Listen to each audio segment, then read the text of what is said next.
Course channel देखने वाले सारे दर्शकों का राम राम। आशा है सारे भाई राजी खुशी होंगे। फिलहाल मौजूद हैं नारनौल तहसील में और यहाँ पर अग्निपथ योजना के विरोध में धरना प्रदर्शन चल रहा है। उसके बारे में अपने भाई जस्सी पेटवाड़ से बात करेंगे। राम राम भाई। राम राम जी। भाई जी ठीक हो?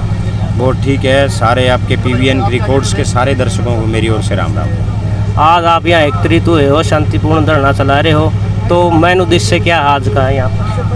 आज जो केंद्र सरकार जो अग्निपथ योजना लेके आई, आज उसके विरोध में सभी पूरे देश में विधानसभा के सत्र पे ये धरनों का आयोजन किया जा रहा है। और इन धरनों के जरिए हम सरकार को ये दिखाना चाहते हैं कि जो अग्निपथ योजना आप लेके आई हो, ये देश के किसी भी नौजवान के हित में नहीं है, ये देश के हित में नहीं है, ये सेना के हित में नहीं है और ये इस देश को बहुत नीचे लेके जाएगी, इस देश को गर्त में ले जाने का काम करेगी।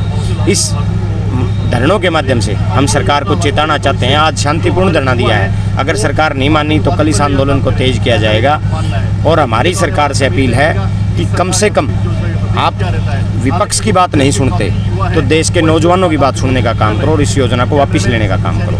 अच्छा, अग्निपथ जो योजना है उसमें जो त्रुटियां जो युवाओं का गला काटने का काम करते हैं, उन पर प्रकाश डालिए एक बार। देखिए, इस योजना से सबसे बड़ी बात है 4 साल के बाद एक नौजवान बेरोजगार हो जाएगा। ये एक सबसे बड़ी कमी इसमें है। 4 साल के बाद बेरोजगार जो बेरोजगार हो जाएगा जो नौजवान, उसको मानसिक एक संतुलन उसका बिगड़ जाएगा।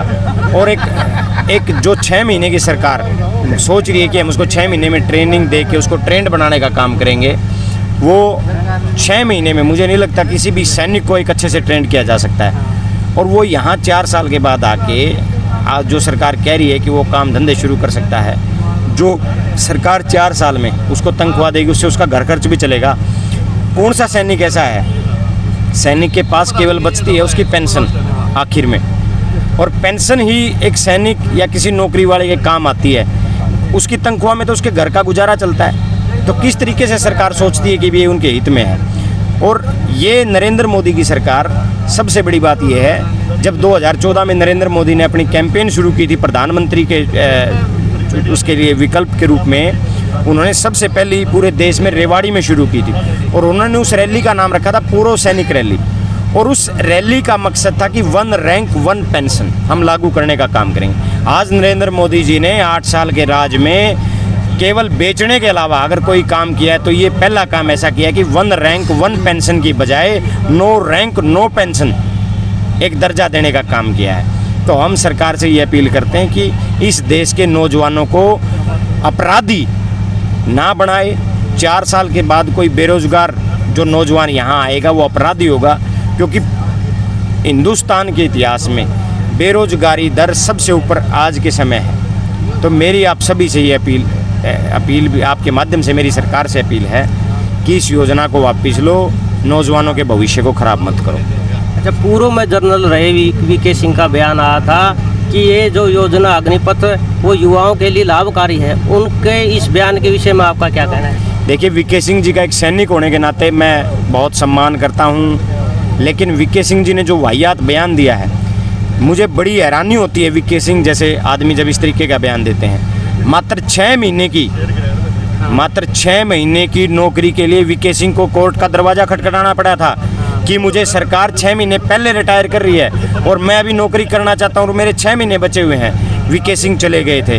अरे, जिस व्यक्ति ने 40 साल से ज़्यादा नौकरी की, वो आज 4 साल दूसरों के लिए 4 साल की नौकरी में भी संतुष्ट हो रहा है। ये केवल और केवल नरेंद्र मोदी का डर इन लोगों में दिखाई दे रहा है। नरेंद्र मोदी ना VK सिंह जैसों से या किसी भी नेता से, किसी मंत्री से पूछते हैं, एकदम से अपने नियम को लागू कर देते हैं। एक तानाशाह के तरीके से एक सुबह उठते हैं और एक नया नियम पारित कर देते हैं। लेकिन जैसे किसान आंदोलन, इन युवाओं के दम पे किसानों ने उस लड़ाई को जीतने का काम किया था, ये अग्निपथ योजना देर सबेर नरेंद्र मोदी को वापस लेने पड़ेगी। उसके अहंकार, मोदी का अहंकार टूटेगा और सरकार को घुटनों पे आना पड़ेगा और देश के नौजवान की बात सुननी पड़ेगी। बीजेपी सरकार जय जवान जय किसान का नारा दे करके सरकार में आई थी और अभी किसान का तो आपने देख ही लिया, 3 काले कानून थे जो वापस करने पड़े। अब वो जवानों को ही बुरी तरह से कुचलने पर आमादा है। तो इस बारे में आप क्या कहोगे? क्या वास्तव में ये सत्य है? बीजेपी एक ऐसी पार्टी है जिसका फर्जी राष्ट्रवाद आज सबके सामने आ चुका है। जय श्री राम और भारत माता के नारों के नाम पर जो सरकार में आए हों जो लोग, आज वो सबसे बड़ी हानि भारत माता को और इस देश के जवान और जय किसान को नीचे बैठाने का काम कर रहे हैं। आए दिन संपत्तियां बेच के, आए दिन सरकारी चीज़ों को प्राइवेट हाथों में दे के भारत माता के साथ सबसे बड़ी गद्दारी नरेंद्र मोदी सरकार करने का काम कर रही है। आए दिन नौजवानों को बेरोजगार करके, आज देश में बेरोजगारी दर सबसे ऊपर है, उस दर की वजह से दूसरा अग्निपथ जैसी योजनाएं बना के वो आए दिन जवानों के साथ विश्वासघात करने का काम कर रही है। आए दिन नरेंद्र मोदी सरकार किसानों की फसलों को कोड़ियों के भाव खरीदकर या लाइनों में लगाकर उन किसानों के साथ, जब उनकी फसलों के अच्छे भाव न देकर उन किसानों के साथ धोखा करने का काम कर रही है। अच्छा, जो ये पीछे भर्ती रद्द की गई थी, इसमें जवानों ने मतलब कई जगह पर आत्महत्या कर ली थी, तो उनको आप क्या संदेश देना चाहेंगे ताकि वो भविष्य में और जो नौजवान है ऐसा गलत कदम ना उठाए? क्या नरेंद्र मोदी सरकार को ये दिखाई नहीं देता? आए दिन मरते जवान, मरते किसान दिखाई नहीं देते? लेकिन एक सबसे बड़ी बात ये देखिए, नरेंद्र मोदी को सरकार को इन चीज़ों से फ़र्क नहीं पड़ता, क्योंकि मोदी सरकार ने एक नारा दिया है। पहले नारा होता था कांग्रेस के समय और दूसरी सरकारों के समय, एक नारा होता था, चाहे अटल बिहारी वाजपेयी जी उसके अंदर आगे, जय जवान जय किसान। नरेंद्र मोदी सरकार का नारा है मरे किसान मरे जवान। तो नरेंद्र मोदी जी को इन चीज़ों से कोई फ़र्क नहीं पड़ता, कौन आत्महत्या कर रहा है कौन नहीं, लेकिन सरकार हर एक तानाशाह का एक दिन अंत हुआ है। बहुत जल्द नरेंद्र मोदी का भी अंत होगा। बच्चों को क्या निर्देश देंगे कि वो आत्महत्या न करें? मैं मेरे नौजवान साथियों से एक बात कहना चाहूँगा, धैर्य रखो, आज अंधेरा है कल सवेरा होगा, ये रात निकल जाएगी और एक अच्छे सवेरे की उम्मीद में अपनी मेहनत को जारी रखो मेरे भाइयों। आत्महत्या किसी चीज़ का समाधान नहीं है। हम मानते हैं आपकी बेरोजगारी, आपका जो ज़मीर है वो आज आपको अंदर से झकझोरता होगा, लेकिन आपको लड़ना होगा। जो लड़ता है वही जीतता है। इस अग्निपथ योजना का जगह जगह विरोध करने का काम करो। बेरोजगारी का जो सरकार की नीतियों की वजह से है उनका विरोध करने का काम करो। आप लड़ाई ज़रूर जीतोगे और लड़ेंगे तभी जीतेंगे। अगर हम मर गए तो बहुत सारे लोगों के हौसले एक साथ टूट जाते हैं। आप ऐसा काम ना करो। हमारी इस लड़ाई को हम सब मिल के लड़ेंगे और जीतने का काम करेंगे। खट्टर सरकार ये कह रही है कि जो मतलब अग्निवीर वहाँ से प्रमाण पत्र लेकर के वापस आएंगे तो उनको हम नौकरी दे देंगे। तो उनसे आपका, उनके इस जो आप उसमें इस सवाल के बारे में उनका आपका क्या कहना है? हरियाणा के इतिहास के सबसे कमज़ोर मुख्यमंत्री माननीय मनोहर लाल खट्टर जी से मैं एक बात कहना चाहूँगा, अग्निवीरों को नौकरी की क्या ज़रूरत है?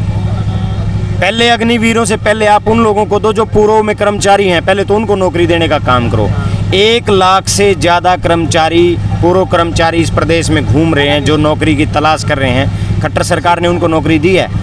दूसरी बात मनोहर लाल खट्टर जी से मैं कहना चाहूँगा, हमारा हरियाणा प्रदेश 3 तरफ से दिल्ली से घिरा हुआ है और 3 तरफ से दिल्ली के घिरे होने के बावजूद भी आज बेरोजगारी में छोटा सा हरियाणा पूरे देश में नंबर 1 जा चुका है। ये केवल और केवल मनोहर लाल खट्टर की नाकामी, उनकी सरकार की कमजोरी है। मनोहर लाल खट्टर युवाओं को गुमराह करने का काम ना करें कि हम हर अग्निवीर को नौकरी देने का काम करेंगे। अरे आप नौजवानों को नौकरी, आप हरियाणा प्रदेश के नौजवानों को नौकरी दे दो, अग्निवीरों को बाद में दे देना। पहले इन नौजवानों की बेरोजगारी तो खत्म करो जो आज पूरे देश में एक अजगर का रूप ले चुकी है। 1-2 मंत्री का बयान आया था कि हम मतलब जो अग्निवीर होंगे उनको अपने कार्यालय के सामने बॉडीगार्ड, वो सिक्योरिटी गार्ड वगैरह रख देंगे, या वहाँ पर अग्निवीर में जो शामिल होंगे उनको नाएगा धोबीगा इस वगैरह का काम दे दें। इस प्रकार के उटपटांग बयान भी आए थे, उनके बारे में क्या कहोगे? हमें अफसोस है कि इस देश में ऐसे नीच सोच के लोग भी इस देश की राजनीति में उन बड़े बड़े ऊंचे ऊंचे पदों पे बैठे हैं। अगर नरेंद्र मोदी जी में थोड़ी सी भी इंसानियत बची है, अग्निपथ योजना को वापस लेने के साथ साथ इन जैसे मंत्रियों को तुरंत प्रभाव से सस्पेंड करने का काम करें, हटाने का, इनके पद से हटाने का काम करें, ताकि आने वाले जो इन बड़े बड़े पदों पे आसीन हो उन लोगों को इस बात की अक्ल आए कि किस तरीके से आप इतने बड़े ऊंचे ओहदे पे बैठ के किस तरीके से आप देश हित की बात कर सकते हैं। आज आपका यहाँ पर शांतिपूर्ण धरना है, तो कल जो तालू से और ये लजवाना कला जो पैदल यात्रा शांतिपूर्ण रूप से चल रही है उसमें शामिल होंगे आप? बिल्कुल, मुझे लगता है कि आज बांसगांव में मेरे हलके में वो यात्रा रुकेगी मैं उन साथियों का स्वागत करेंगे और उस यात्रा का हिस्सा बनेंगे। और मैं तो कहता हूँ केवल ताल्लु या जहाँ जहाँ से गुजरे वहाँ नहीं, आज हर नौजवान का कर्तव्य बनता है कि ज़्यादा से ज़्यादा संख्या में इकट्ठे होकर, ज़्यादा से ज़्यादा संख्या में एक होकर इस चाहे गाँव वाइज, हल्का सत्र वाइज, लोकसभा वाइज, शहर वाइज इस योजना का विरोध करने का काम करो। सरकार को किसान आंदोलन की तरह इसको भी वापस लेना पड़ेगा। आपका बहुत बहुत धन्यवाद जो आपने इतना कीमती समय। बहुत बहुत धन्यवाद।